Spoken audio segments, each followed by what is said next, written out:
you videotape it? How much So have you guys talked about questioning when you read a book? Yes. What kinds of things do you know about questioning? Everything. Well, tell me something. Like you got any So we're going to read a book called Insect Detectives. So what kind of questions can we ask before we read the book? What's the book about? Well, this is a different Let me write these down. connections. Do you guys know what Do you want to pass the book around? Yeah. So what the book's going to be about? Can we look at the picture? Not yet. I'm going to just look at the cover. Look at the cover. Does anyone else have a question? Just looking at the cover. Anyone else have a question? I got one in the book. The little boy was. How can we ask that as a question? What is the story going to be about? We have that. What about the little boy? You said that he might. So should we maybe can we? Which is close. You're probably thinking of a Venn diagram when you compare things. What happens in the middle? Well, we have it, but what happens? So there's 3 different types of connections. Okay, I read it. Oh, I'll read it. How's that? Everybody listen. But then we're going to come up with some questions as we read. So insect There's detectives. the first connection is a text-to-text connection, which is when you're making a connection with Insect the book detective. to other types Right of now, things. all around you, thousands of insects are doing strange and wonderful things. Stop talking. You can't always see them right away. Sometimes you have to know where to look. And she lost her shoe. There are more insects living in the world than all the other animals put together. About 200 million insects for every single person. The second one is Is that a lot of insects? Yes. 200 million. what you're reading. Do you have a question? What's your question? Why does she like looking at With what books? you're reading to something that happened in your own life. So say I'm reading a story about a girl that has a dog and she lost her dog. Well, maybe once I Did had you a go to dog school? around. So that What other questions do we have? Oh, I got one.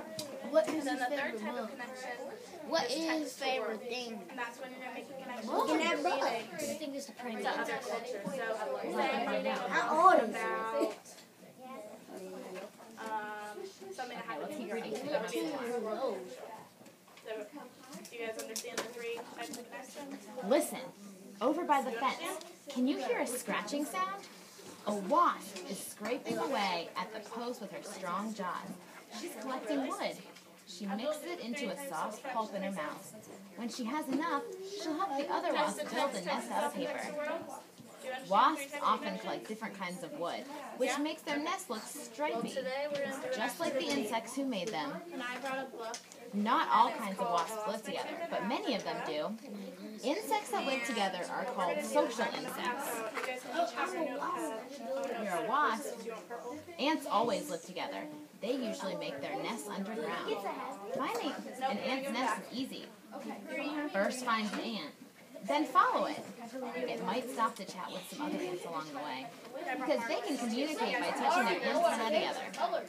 But after a while, the ant will head home, and you'll be able to find out where it lives. How does this boy got a lot of things about books? How does he know a lot about bugs? Yes. Make sure it'll show up. I want to know.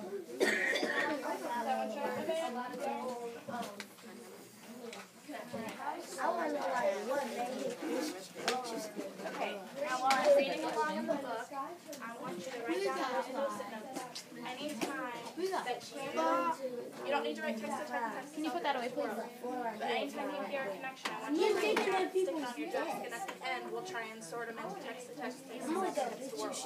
But I want you to read keep the reading. first couple pages because I made connections. Like all insects, ants have 3 main body parts: an abdomen, a thorax, and a head. My favorite insect is And as an ant, they're pretty cool, huh? mine is a I once read a book about Those are. no. Solitary bees live by themselves. So we're Solitary going to means put that. alone. This female solitary bee is busy collecting food from spring flowers. She'll store it in her tiny nest so that it will be ready for her when her eggs hatch. Ew, eggs. All insects start life with eggs. I like mine has walls. We start life with eggs. We start life with Very far from our Yep. Yep. Solitary bees make their nests in holes in the ground, cracks in walls, or in tiny cavities that have been left by other insects.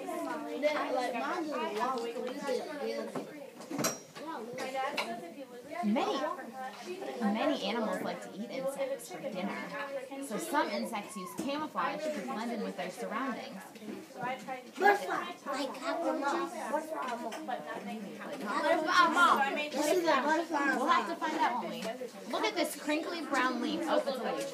Can you see a crinkly brown Harold moth too? Who said moth? Anyone say moth? I said Oh, yes, you're right. Yeah, they often rest in trees during the day so that birds won't see them. Insects have other ways of hiding too. See the squiggly lines on the leaves? They were made by a leaf miner caterpillar. The leaf miner protects itself by living between the top and bottom layers of leaves, a bit like hiding in a sandwich.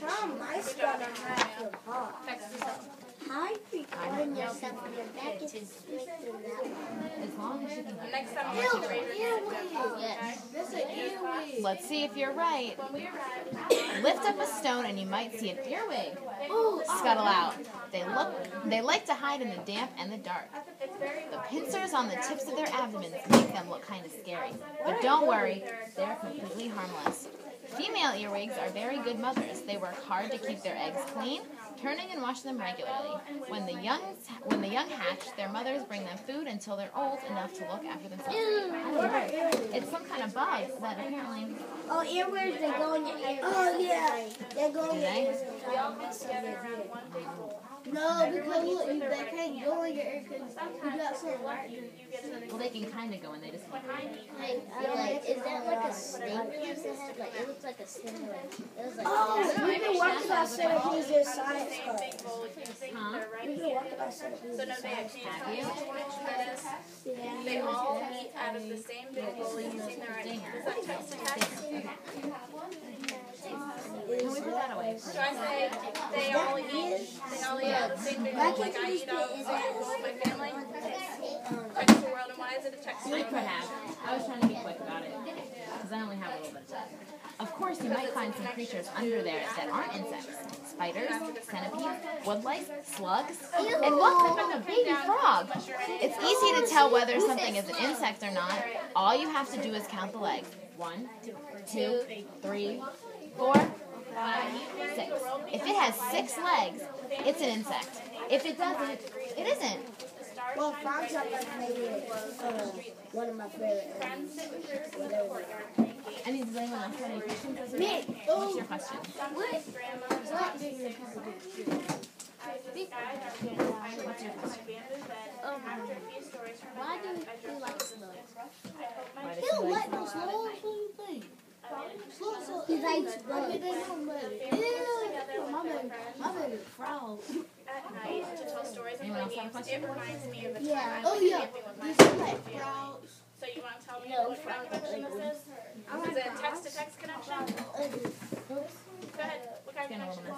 Sometimes I give you I said when the family gets together with their friends at night to tell stories and play games. What It grade reminds is me of it? the time I went camping with my friends and He knows a lot. He knows a lot about insects. text-to-text, text-to-self, or text-to-text. And where did he learn this from?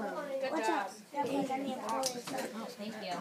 Alright, so now I want you guys to start making connections as I read and just write them down and keep them to yourself when we're done. Okay, let's finish. If you're lucky, you might even find a colored ground beetle gleaming in the sunlight. It's like discovering a precious jewel. But ground beetles aren't just pretty to look at. They're excellent hunters, too. At night, they go out hunting for slugs and snails, which make gardeners very happy. I got a question for that. What? I thought beetles supposed to be black. Just so you guys know, Amin is Ahmed in their African language. Amin. Some are green. Not black. Some are green. Yeah, maybe they're all green. What is this one? Black, purple? That's after we finish the book. So let's finish the book. Perhaps the greatest insect hunter of all is the dragonfly. Even the name sounds fierce, but don't worry, they won't come chasing after you. Dragonflies are much more interested in catching things like flies, mosquitoes, and gnats. Some will even snatch a spider from its web. On summer days, when the air is still,